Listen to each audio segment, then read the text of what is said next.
아까 제일 마지막에 레위기 18장을 적용하는 부분까지 했는데요. 적어도 레위기 18장에 따르면 이집트와 가나안 땅이 성적으로 매우 혼란했다는 것을 엿볼 수 있습니다. 그러면 바울 당시 이집트 그리고 데살로니가가 있는 마게도냐, 아가야, 그다음에 아테네 이런 곳은 어떤 상황이었을까? 이것을 짐작할 수 있는 여러 자료들을 살펴볼 수 있습니다. 우선 기원전 5세기 중반의 동방의 상황을 우리가 살펴볼 수 있어요. 모세와 이스라엘 백성들이 출애굽할 때가 기원 1400년 정도 되니까 기원전 5세기면 약 1000년이 지난 것입니다. 그럼 그때 당시 이집트는 어땠고, 이집트와 함께 문명의 두 축이었던 바벨론, 그리고 그 중간에 있는, 그러니까 카스피와 흑해 중간에 있는 그런 지역에서 사람들이 어떻게 살았는가를 보도한 사람이 있습니다. 5세기 중반에 살았던 헤로도투스라는 사람이에요. 헤로도투스는 자신의 역사에서 바벨론, 카스피아의 서쪽 나라들, 그리고 이집트에서 어떤 일이 일어나는지를 우리에게 이제 보도하고 있는데요. 우선 바벨론입니다. 헤로도투스 1권 199절에 보면은 바벨론인들의 관습 가운데 가장 수치스러운 일은 다음과 같은 것이다 하고 말하고 있어요. 이 나라에 사는 여자라면 누구나 일생에 한 번 아프로디테의 신전에 가서 그곳에 앉아 있다가 낯선 남자와 교합해야 한다. 결혼하고 아무 상관이 없어요. 이런 일 때문에 어떤 일이 벌어지는지 헤로도트 역사를 한번 살펴보시기 바랍니다. 그 다음에요, 네 번째부터 하겠습니다. 네 번째는 이집트인데요. 그러니까 이쪽에는 바벨론이 있고 그 서쪽 아래에는 이집트가 있는데, 이 이집트에서는 어떤 일이 있는가? 그 중에 하나를 소개하면, 아무튼 멘데스인들은 모든 염소를 신성시하되 숫염소를 암염소보다 더 신성시하고, 이 숫염소를 신격화시키기 때문에 어떤 일이 벌어지는가? 숫염소 가운데 한 마리가 특별히 존중을 받습니다. 그런데 그 숫염소가 죽으면은 멘데스 지방 전체가 애도합니다. 그런데 이런 종교와 성적인 문란이 연결이 됩니다. 그 다음 내용이 이런 구절이 있습니다. 내가 멘데스에 갔을 때 그곳에서는 놀라운 사건이 일어났는데 숫염소가 공공연히 한 여인과 교합했던 것이다. 말하자면 사람들이 보는 앞에서 그런 일이 벌어졌던 것이다. 여러분이 금방 상상할 수 있을 겁니다. 숫염소를 신격화하니까 신을 섬기는 아마도 여사제인 것 같은데 그 여사제와 교합이 일어난 것이죠. 자, 여기 그 바벨론, 이쪽 동쪽은 바벨론, 그 다음에 서쪽은 이집트, 그리고 중간에요 팔레스타인이 있고, 그 오른쪽에 보면 바벨론 쪽으로 카스피의 주변 서쪽 나라들이 있는데, 그 나라에서 어떤 일이 있는가? 카우카소스 산맥 부족인데요, 두 번째입니다. 그리고 이곳 사람들은 가축처럼 남녀가 공개적으로 교합한다고 한다. 이렇게 보도하고 있고, 마사게타이 쪽은 그 남자가 어떤 여자를 원하면 그녀의 수레 앞에 화살통을 걸어두고 거리낌 없이 교합한다. 그렇게 말하고 있습니다. 자, 이 보도를 할 때가 언제냐면 헤로도투스가 살던 기원 484년에서 425년 사이니까요. 5세기입니다. 5세기면 출애굽한 15세기에서 1000년이 지난 때인 거죠. 이집트 상황을 보면 레위기 18장에 동물과 교합하는 것을 역겨운 일로 규정하고 그것을 하지 말라고 명령한 레위기의 명령을 이해할 수 있습니다. 이집트에서는 출애굽한 지 1000년이 지났는데도 그 시점에도 레위기 18장에서 금한 일들이 현실로 벌어지고 있었던 거예요. 자, 기원전 5세기 동방 세계를 봤고요. 기원전 5세기 헬라 세계를 한번 보겠습니다. 헬라 세계도 그러면 헬라 세계는 다르지 않을까? 그런 반문을 할 수 있는데 그렇지가 않습니다. 헤로도투스보다 한 세대쯤 전에 활동한 아리스토파네스라는 희극 작가가 있습니다. 루시스트라테라는 희극을 썼는데요. 펠로폰네소스 전쟁 중에 BC 411년 아테네인들이 심각한 위기를 맞는 상황을 이 루시스트라테라는 희극으로 표현을 하고 있는데 아테네예요. 아테네의 시칠리아 원정군이 413년에 괴멸 하고 동맹국들은 그러니까 계속해서 이탈합니다. 반면에 자신들의 적수였던 스파르타는 페르시아와 유리한 동맹을 맺고 있었습니다.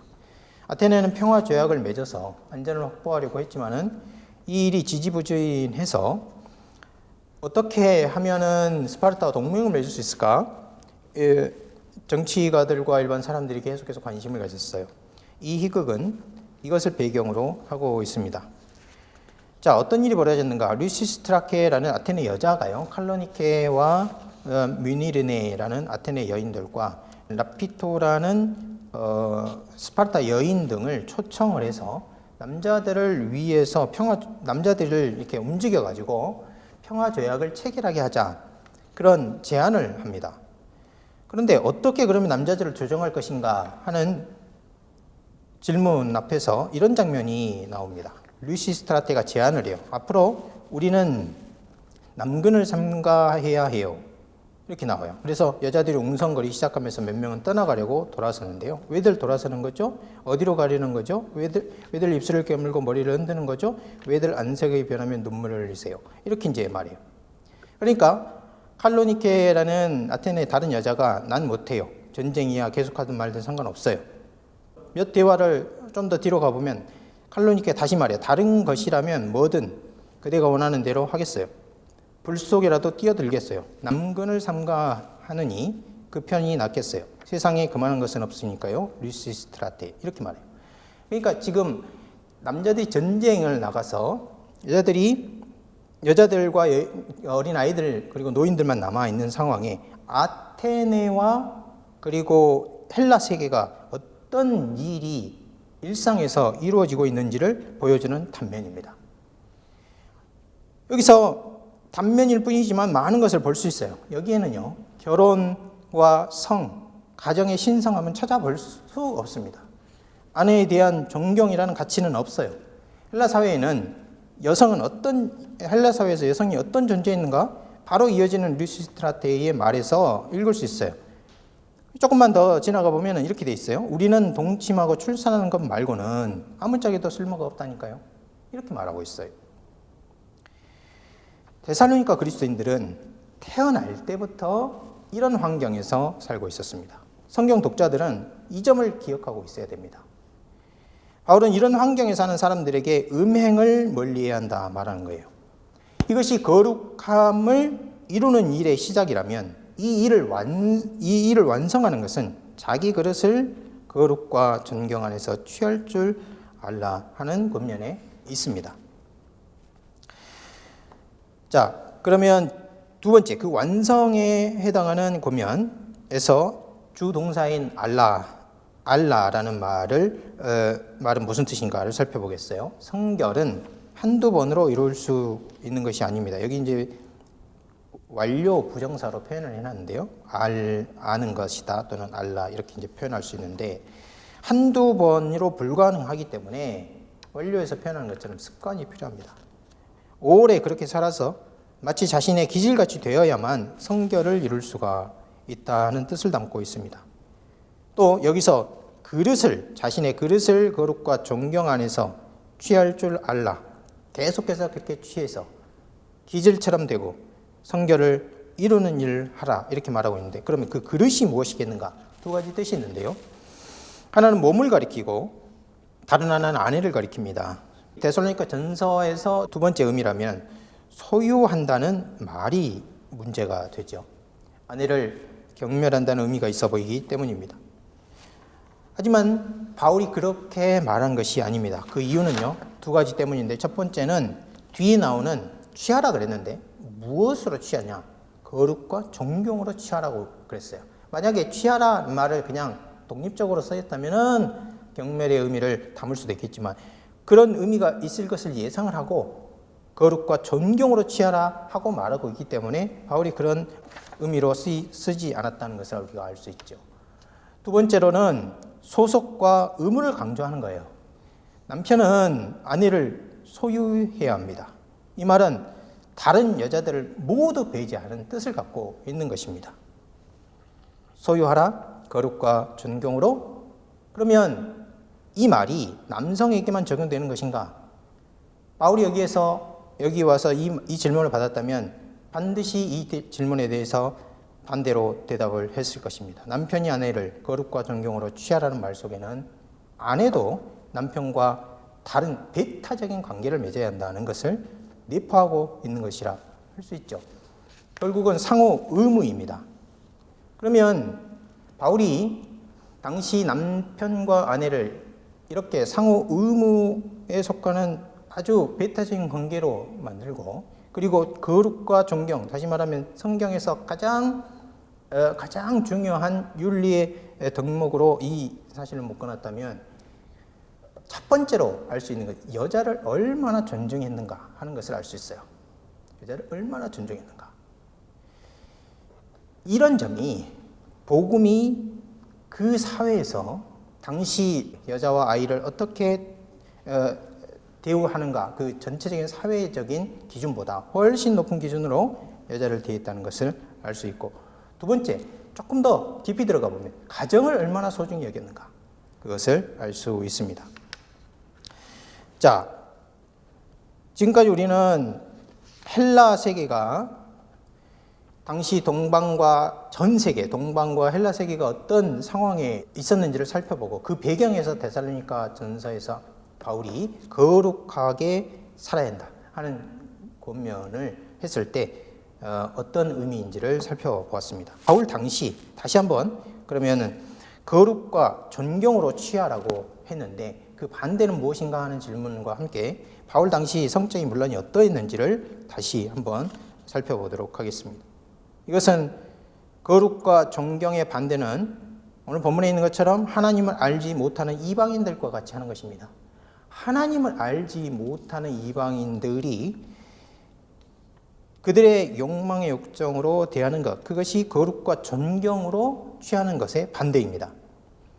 바울은 이방인들의 성적 욕망은 끝이 없고요, 수없이 많은 변이된 욕정이 있다는 점을 이미 지적합니다.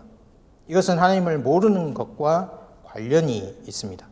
바울에 따르면 하나님을 모르면 복음에 복종하지 않게 되고, 데살로니가후서 1장 8절에 갈라디아 4장 8절에 따르면 필연적으로 하나님 아닌 것에 예속이 되게 됩니다. 그러면 여기서 우리가 알 수 있는 것은, 자, 하나님을 모르는 것과 간음과 정욕이 다 연결이 되어 있는 것입니다. 하나님에 대한 무지, 간음, 그리고 정욕, 이런 것들이 다 연결되라는 거예요. 간음을 하는 사람의 깊은 속에 들어가면 하나님에 대한 무지가 있고, 하나님 모르는 사람들은 다시 정욕과 간음 속에 들어가게 되어 있다. 어떤 면역을 갖지도 못한다. 그런 것을 알 수 있죠. 그래서요, 성경의 악덕 목록에 항상 이 세 가지가 같이 나옵니다.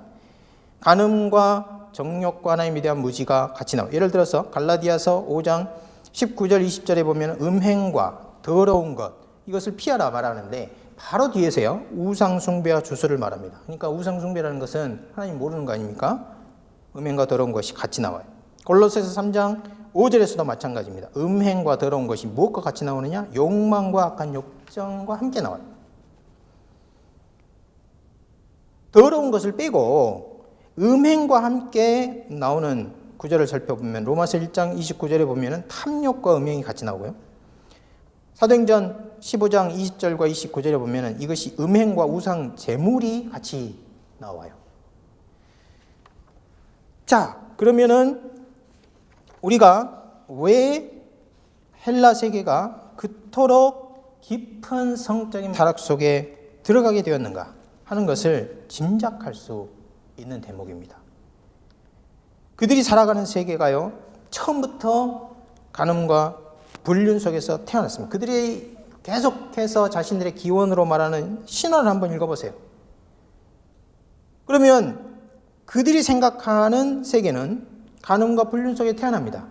그리고 신화와 종교로 그 대기가, 자기들이 살아가고 있는 모든 대기가요, 성적인 욕구로 가득 채워져 있는 것을 알 수 있습니다. 예를 들어서 호메로스가 쓴 일리아드라는 책에 보면은 헤라와 자매의 신이 제우스를 잠들게 하려는 음모를 꾸미는 장면이 나오는데요. 헤라가 이대산 꼭대기를 향해 갈 때 제우스가 헤라를 보고 어떻게 되었는지 이렇게 말합니다. 여러분 핸드아웃에 일리아드 14장 290절에서 339절을 제가 요약을 해서 이제 실어놨는데요. 제가 한번 읽어보겠습니다. 그리고 그녀를, 헤라를 말합니다. 보는 순간 그의 현명한 마음을, 제우스의 현명한 마음을 애욕이 사로잡았다. 둘이서 몰래 잠자리로 가서 처음으로 사랑의 동침을 하던 그때처럼. 그래서 그는, 제우스죠, 그녀 헤라 앞에 서서 큰 소리로 말했다. 중간은 생략하고요. 헤라여, 거기라면 언제라도 갈 수 있지 않소. 그러니 자, 우리 둘이 잠자리에 누워 사랑을 즐깁시다. 일찍이 여신이나 여인에 대한 애욕이 이렇듯 강렬하게 내 가슴속 마음을 사로잡은 적은 단 한 번도 없었어. 그러면서요, 그 중간에 디아, 다나에, 에우로페, 세멜레, 알리크메네, 데메테르, 그리고 레토를 사랑할 때 얘기를 합니다. 그러니까 지금 제우스는 이런 사람들과 다, 이런 신들 또는 사람의 딸들과 성적인 결합을 한 것이죠. 그러고 나서 그 말을 끝내면서 이런 여인들과 사랑할 때와 비교하면서 그때 그만큼 나는 지금 그대를 사랑하며 달콤한 욕망이 나를 사로잡는구려. 이렇게 이제 말하고 있어요. 여러분, 이 호머의 일리아드와 오디세이가 우리는 이제 고전 중에 하나로 분류돼서 이제 읽기를 권장하는 책입니다만은 헬라 세계에는 이것이 그 당시 읽을 거리가 없을 때 아이들의 읽기 교과서, 쓰기 교과서로 사용됐던 책입니다. 그래서 헬라 세계에는 일리아드와 오디세이의 교육을 받으면서 자라요. 그만큼 영향력이 큰 것이 우리 교과서와 같은 위치에 있는 것이니까요. 이런 일이 얼마나 일반인들의 이성을 마비시켰는지 플라톤이 한 말로 우리는 충분히 짐작할 수 있어요. 플라톤은 한마디로 이런 글을 젊은이들이 읽는 것이 교육에 좋지 않다고 비판했습니다. 그런데 헬라 세계는 플라톤의 말을 듣지 않았어요. 그는 끊임없이 국가적인 축제, 종교적 제전으로 이런 성적인 욕망에다가 에너지를 공급했기 때문입니다. 이와 반대로 이런 세계에 지금 데살로니가 사람들이 살고 있어요. 그런데 이와 반대로 바울은 몸의 거룩을 굉장히 강조합니다. 왜 바울이 여기서 가장 먼저 아내를 존중하라고 명령하고 초대교회는 결혼과 침실의 거룩함을 강조하는지 살펴봐야 합니다. 두 가지 때문인데요. 첫 번째는 창조 관점에서 그렇습니다. 첫 번째, 가정은요, 하나님이 창조하신 기관이에요. 가정은 창조시 결혼을 통해서 형성된 기관이고 하나님이 가장 먼저 세우신 기관입니다. 창세기 2장 24절에 보면 이러므로 남자가 부모를 떠나 그의 아내와 하여 둘이 한 몸을 이룰지니라 말씀합니다. 이 말씀은 결혼이 한 남자와 한 여자로 이루어진 것을 분명히 하고 있습니다. 예수님과 바울에게 이 사실은 논증이 필요 없는 출발점이에요. 여기서 레위기 18장에 등장하는 성적으로 물러나는 일들이 왜 가증한 죄가 되는지 또한 알 수 있습니다. 이것은 하나님의 뜻을 거스리고 대적합니다. 창조주 하나님의 뜻을 거스리는 일입니다. 그렇기 때문에 이 사실을 기억해야 됩니다. 가정은 하나님이 창조하신 기관입니다. 두 번째는 부활 때문에 그렇습니다. 성경의 독특한 점이죠. 기독교의 아주 독특한 점입니다. 몸이 구속의 대상이 되기 때문에 그렇습니다. 이것이 얼마나 충격적인 일입니까? 데살로니가 사람들은 헬라 세계에 살고 있어요. 그런데 그들은 몸을 경시하고 몸을 죄악시하고 영혼이 갇혀 사는 감옥으로 생각합니다. 그러나 성경은 몸이 구속의 대상입니다. 바울은 자기 아내를 거룩과 존경으로 취할 줄 알아야 한다고 말하죠. 왜 아내를 존중해야 되는가? 왜 특히 아내의 몸을 존중해야 되는가? 아내의 몸을 존중한다는 것은 무슨 뜻인가? 이것은요, 아내의 몸을 존중한다는 의미는 그 반대가 무엇인지 알게 되면 저절로 밝혀질 것입니다. 로마서 1장 24절에 보면 몸을 욕되게 한다는 말이 있는데 몸을 존중한다는 말의 반대입니다. 이것이 욕되게 한다는 것이 무엇인지 한번 같이 읽어보겠습니다. 로마서 1장 24절. 그러므로 시작. 그러므로 하나님께서 저희를 마음의 정욕대로 더러움에 내어버려 두사 저희 몸을 서로 욕되게 하셨느니라. 여기 나오죠. 몸을 욕되게 하는 것. 구체적으로 무엇을 가리킵니까? 이것은요, 정욕을 제어하지 않고 한계와 선이 없이 그 정욕이 가는 대로 방임하는 것입니다. 타락한 마음의 정욕이 이끄는 대로 한 사람에게 만족하지 못하면 여러 사람에게 넘어가고, 여자에게서 만족하지 못하면 동성으로 넘어가고, 그 뒤에는 동물, 그 뒤에는 기계, 그 뒤에 끝이 없어요. 이것이 몸을 존중하지 않고 욕되게 하는 것입니다. 그리스도인 남자들과 여자들은 지역이 어디든지 어느 세대든지 그 사람들이 빌립보에 있든 데살로니가에 있든 베레아에 있든 아테네에 있든 고린도에 있든 상관없이 이렇게 살아서는 안 된다. 바울 시대뿐만 아니라 예수님 시대뿐만 아니라 그 후에 오는 초대교회를 넘어 지금 이 시대 교회의 사람들까지 그리스도인 남자와 여자들은 이렇게 살아서는 안 된다는 것입니다. 그들의 배우자를 존중해야 된다. 그들의 영혼뿐만 아니라 몸도 귀하게 여겨 절제와 지식을 따라서 대해야 된다. 그것이 바울의 주장이에요. 그러면 왜 이렇게 해야 하는가? 이것은 당시 플라톤 철학이나 스토아 철학의 고상한 이론과는 근본적으로 다른 기독교 철학의 주장입니다.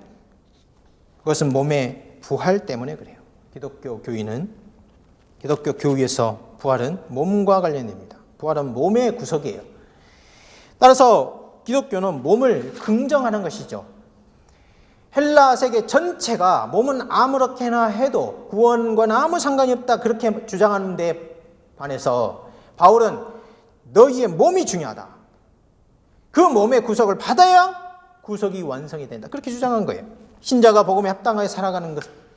그렇기 때문에 신자가 복음에 합당하게 살아가는 것은 무엇을 뜻하는 것입니까? 그것은요, 창조와 부활, 구속의 완성에 참여하고 고대하며 복음의 세계, 믿음의 체계에 맞게 사는 것입니다. 여기에 몸의 거룩이 필수적이고 절대적인 거예요. 여기서 우리는 왜 바울이 이방인 데살로니가 신자들에게 이스라엘 백성의 율법을 요구하는지 이해할 수 있게 됩니다. 이스라엘에게 주신 율법은 인간을 창조할 때 하나님이 자신의 뜻을 계시하신 것입니다. 따라서 단순히 유대인에게 주신 법이 아닌 것입니다. 그렇기 때문에 모든 사람들에게 주신 하나님의 뜻인 거예요. 이것은 데살로니가 그리스도인들에게도 해당되고 고린도 그리스도인들에게도 해당되는 거예요. 그렇기 때문에 이것은 창조주 하나님이 인간에게 세우신 거룩한 자신의 뜻이고 그 하나님의 뜻의 핵심은 거룩함이라 이렇게 볼 수 있는 것입니다. 여기까지 거룩에 대해서 살펴보았습니다. 다음으로 우리가 해야 될 것은 법정 소송인데요. 지금까지 바울은 인류 역사와 헬라 세계 전체에서 하나님의 뜻에 관해 다루었죠. 이제 바울은 데살로니가 교회가 당시 헬라 사회에서 직면한 더 구체적인 사례를 하나 듭니다. 4장 6절을 보시면 이렇게 되어 있습니다. 제가 한번 읽어보겠습니다. 너희 중 아무도 정당한 경계를 넘어가지 말고 이 문제에서 그의 형제를 대적하여 탐욕을 부리지 말라. 이는 주께서 이 모든 일의 심판자가 되심이니라. 내가 너희에게 전에도 말했고 또한 지금도 증거하느니라. 이렇게 말합니다. 제가 좀 직역을 했습니다. 바울은 먼저 넘어가지 말라고 말합니다. 무엇을 넘어가지 말라는 말인가? 여기에는 주어도 목적어도 없어요. 문맥에서 찾아내야 합니다. 주어는요, 너희 모두 또는 너희 중 아무도 이렇게 생각할 수 있습니다. 목적어는 넘어가다는 말 속에 들어있는데요. 어떤 경계입니다. 만일 이 말을 데살로니가 전서 4장 4절 5절과 함께 읽는다면 자기에게 속한 결혼 관계로 허용되는 정당한 경계를 넘어가지 말라는 뜻이 돼요. 문제는 형제를 상대로 탐욕을 부리지 말라 하는 말인데요. 왜 이 말이 넘어가지 말라 하는 말 뒤에 바로 이어져서 나오는가? 이것은 실제로 정당한 결혼 관계의 영역을 넘어가는 것과 탐욕이 연관이 있기 때문에 그렇습니다. 여기서 여러분들에게 조금 더 실감나게 하기 위해서 다시 헬라세계 일면을 들여다보도록 하겠습니다. 실제로 아테네 그리고 그리스 다른 도시들에는 이와 관련된 법이 있었습니다. 예를 들면은 이런 거죠. 어떤 사람에게 아들이 없고 딸만 있는데 상속자를 세우지도 못하고 유언도 없이 죽었다고 해 보겠습니다. 그러면 그 사람은 미리 했어야 됐어요. 그러니까 어떤 사람이 양자를 세우든지 해서 상속자를 세웠어야 했는데 그렇게 어떤 사고로 인해 또는 전염병이나 이런 것들 때문에 갑자기 죽게 돼서 이런 일을 할 수 없었어요. 이런 상황에 있는 여인을, 그러니까 그 딸이죠. 그 딸을 뭐라고 부르냐면은 에피클레로스라고 부릅니다. 에피클레로스. 우리말로 번역해 보면 상속여라고 부를 수 있어요. 그러니까 본래 상속은 당시 사회에서 남자가 하는 것인데 상속할 수 없기 때문에 상속여라 그렇게 부른 것이고요. 에피라는 말을 붙인 것은 자기가 직접 상속하지 않고 뭔가 다른 게 필요하다 하는 것입니다. 뭐가 필요한가? 상속녀는요, 이런 상황에서 자기 집안에서 아버지와 가까운 친족과 결혼할 수 있었어요. 가장 먼저 아버지의 남자 형제들이겠죠. 그러니까 그 딸 입장에서 보면은 삼촌들입니다. 만일 이 아버지의 남자 형제들이 없으면 다음으로 아버지의 아들들, 그러니까 사촌이 됩니다. 사촌이 후보가 되고요. 이들도 없으면 아버지의 여자 형제들, 그러니까 외삼촌이 됩니다. 외삼촌. 또 이 외삼촌도 없으면 그들의 아들들, 그러니까 외사촌이 되는 것이죠. 이런 사람들과 결혼할 수 있었어요. 그러니까 이 상속녀는 아버지를 중심으로 해서 그 주변 인물들과 결혼을 할 수가 있었어요. 이들도 없으면은 아버지를 중심으로 해서 그 윗대로 갑니다. 윗대로, 아버지의 아버지, 그러니까 할아버지죠. 할아버지 형제의 아들들, 할아버지의 여자 형제들, 이런 순으로 계속 이제 확장이 됩니다. 이런 일이 없으면 좋은데 이 딸의 입장이 이제 곤란한 것이죠. 이것은 한 집안의 재산이 결혼을 통해서 다른 집으로 이전되는 것을 막기 위한 법이었습니다. 당시 이제 사회가 개인주의 사회가 아니기 때문에 만일 딸이 재산을 상속을 받았어요. 그러면 상속 받았으면 그게 자기 거죠. 만약에 지금 우리 상식으로 치면은. 그런데 이 딸이 다른 남자와 결혼해요. 그러면 그 다른 남자는 다른 집안 사람이에요. 그럼 이 재산이 통째로 그 다른 집안으로 넘어가게 됩니다. 이런 일을 막기 위해서 이 딸은 아버지를 중심으로 해서 이 사람들과 결혼해야 한다는 법을 정한 것이죠. 이렇게 결혼을 하게 되면은 자연히 근친혼이 됩니다. 이 법은요, 플라톤 시대, 그러니까 기원 전 5세기 후반 정도, 이제 428년에서 그 다음에 4세기 중반까지인데요. 348년까지 플라톤이 살았는데, 이 플라톤 시대보다 훨씬 이전으로 올라가요. 플루타크라는 사람이 이제 비교 열전을 썼죠. 이때 솔론이라는 아테네 그 아주 지혜로운 그 헬라세계 일곱 성인 중에 한 사람인데, 이 사람의 이야기를 적고 있는데 아테네의 여러 법률을 개혁합니다. 그런데 솔론마저도 이 법은 그대로 두었어요. 그러니까 솔론은 플라톤보다 한 100년 정도 앞서서 살았던 사람인데, 적어도 플라톤과 당대와 그 전 시대의 이 법이 아주 체계적으로 있었다는 것을 가르쳐 줍니다. 플라톤이 제일 마지막에 자신이 노모이라는 법률 이라는 책을 쓰는데 굉장히 두껍습니다. 이때 자신이 생각하는 이상국가, 새로운 국가 법 체계를 전부 다 다시 새로 씁니다. 그런데 이 플라톤마저도 이 법, 그러니까 지금 상속요법, 이 법은 그대로 폐지하지 못하고요. 그대로 둡니다. 이것은 무엇을 가리킵니까? 솔론부터 시작해서 솔로몬 시대까지. 지금 헬라 세계 전체는 이 법이 얼마나 깊이 헬라 사회 속에 뿌리 내리고 있었는지를 알 수 있게 하는 것입니다. 이 상속녀 결혼은요, 단지 애정 문제에 그치지 않습니다. 이것이 문제죠. 그 외에 여러 가지 문제가 얽혀 있습니다. 이 문제들은 상속녀 편에도 있고 그 상속녀와 결혼하는 결혼 상대자에게도 있어요. 상속녀 편의 문제는 무엇입니까? 이 상속녀는 자신과 가까운 친척 중에 아무와도 결혼할 수 있다는 생각에 배우자를 고를 수 있습니다. 그렇겠죠. 그러니까 자신이 원하는 사람과 결혼할 수 있는 거죠. 뒤에 재산이 있기 때문에. 그런데 그 사람이요, 그러니까 이 상속녀가 고른 사람이 이미 적법한 결혼을 하고 있는 사람이라면 자신의 결혼을 위해서 그 사람의 결혼에 피해를 줄 수 있습니다. 파혼을 유도할 수 있는 것이죠. 이것이 이제 상속녀 편에 있는 문제고, 결혼 상대편에 있는 문제는 무엇입니까? 만일 이 상속녀와 가장 가까운 친척이 그 여자와 결혼을 하면은 그 재산에 대한 권리를 주장할 수 있습니다. 그러니까 에피클레토스예요. 그러니까 이 여자가 가진 모든 재산을 그 남편이 이제 갖게 되는 거예요. 그렇기 때문에 만일 어떤 사람이 더 가까운 친척이 있다든지 아니면 비슷해가지고 서로 그 재산 때문에 이 상속녀와 결혼에 대해서 법적인 다툼이 일어날 수 있어요. 그러니까 그리고 또 그 법적인 소송을 건 사람이라든지 아니면은 그 상속녀가 결혼한 사람이 재산을 이제 갖게 되는데 다른 사람은 이미 결혼을 했어요. 근데 가까워요. 그러면 이 두 사람, 결혼한 남편과 이 두 사람 사이에 법적인 다툼이 일어날 수 있다는 거죠. 어떻게 말할까요? 한 사람은 결혼한 사람이 어떻게 상속자가 되려고 하느냐, 그렇게 주장해서 이 사람은 자기가 없다 말하고, 다른 사람, 반대로 이 사람 결혼한 사람은 자신보다 먼 친척이면서 어떻게 나서느냐, 이렇게 이제 주장할 수 있는 것이죠. 이런 일이 벌어질 경우에 바울이 말하는 겁니다.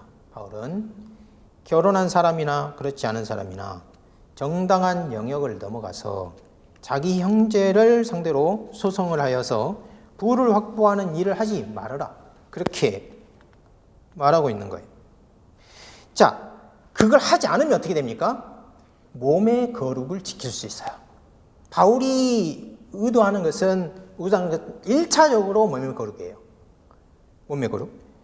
2차적으로는 법적 소송, 이 얼마나 보기 좋지 않은 다툼입니까? 그런 상대적 방 소송, 형제들끼리 소송을 하고 탐욕 때문에 이렇게 법정 싸움이 벌어지는 이것을 막을 수 있는 것입니다. 여기서 형제에 대해서 두 가지 의견이 있는데요.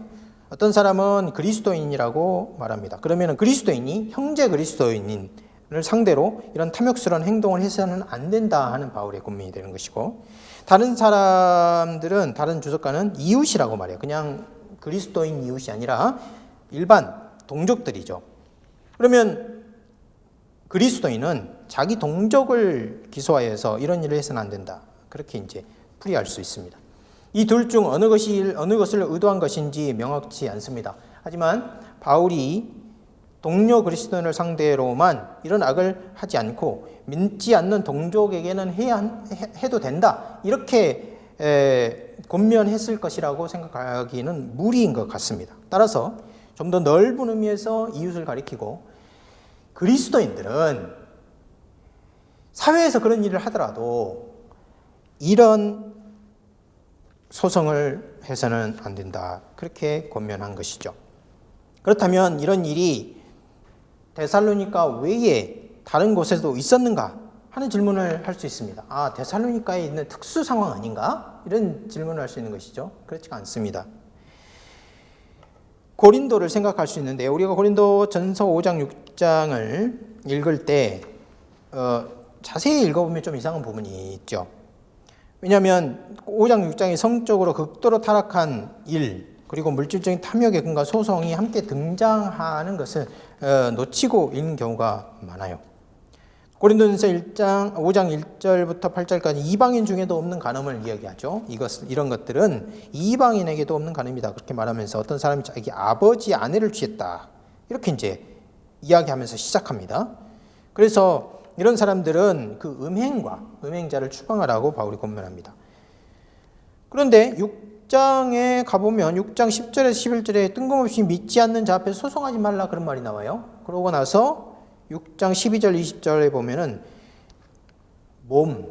그 몸과 그리스도의 관계, 그리고 7장으로 넘어가면은 그 음행에 관한 해결적으로 결혼을 이야기합니다. 자, 여기서 1번부터 5번까지 쭉 보면 1번부터 5번까지 전부 다 음행과 관련돼 있어요. 그런데 중간에 있는 믿는 자 앞에서 소송하는 문제만 마치 데살로니가 전서 4장 6절과 같은 그런 역할을 한다는 것입니다. 여기서 볼 수 있는 것처럼 바울이 고린도전서 5장부터 7장까지 다루는 주제는 음행이라는 주제예요. 그런데 중간에 소송 문제가 나오는 것이죠.